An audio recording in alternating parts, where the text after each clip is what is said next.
जय श्री गणेश. आज अनंत चतुर्दशी. एका अज्ञात कवीने फार सुंदर ओळी लिहिल्यात.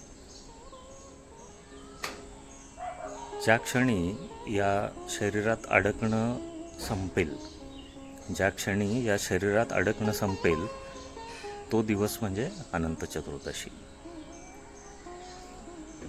जेव्हा अहम आणि त्वम एकजीव होते, तीच अनंत चतुर्दशी. जेव्हा अहम आणि त्वम एकजीव होतील, तीच अनंत चतुर्दशी. पाहुणा आहे इथे प्रत्येकजण बाप्पासारखा काही दिवसांचा. पाहुणा आहे इथे प्रत्येकजण बाप्पासारखा काही दिवसांचा. कोणी 1.5, कोणी 5, तर कोणी 10 दिवसांचा. कोणी 1.5, कोणी 5, तर कोणी 10 दिवसांचा. थोडा वेळ आहोत इथे, थोडा वेळ आहोत इथे, तर थोडं जगून घेऊया. बाप्पासारखे थोडे लाडू मोदक खाऊन घेऊया. इथे सर्वच आहेत भक्त आणि सगळ्यांमध्ये आहे बाप्पा. इथे सर्वच आहेत भक्त आणि सगळ्यांमध्ये आहे बाप्पा. थोडा वेळ घालवू सोबत आणि मारू थोड्या गप्पा. मनामनामधले भेद मिटतील, मिटतील सारे वाद.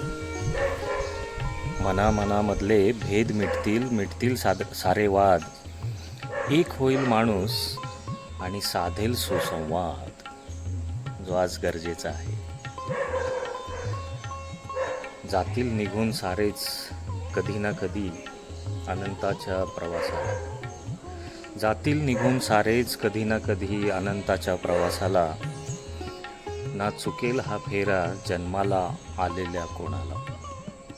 न चुकेल हा फेरा जन्माला आलेल्या कोणाला. बाप्पासारखं नाचत यायचं आणि लळा लावून जायचं. बाप्पासारखं नाचत यायचं आणि लळा लावून जायचं. 10 दिवसांचे पाहुणे आपण असे समजून जगायचं. किंमत तुमची असेलही तुमच्या प्रियजनांना लाख. आठवणी ठेवतील जवळ आणि विसर्जित करतील तुमची राख. खूपच अर्थपूर्ण शब्द आहेत. पाहुणा आहे इथे प्रत्येकजण.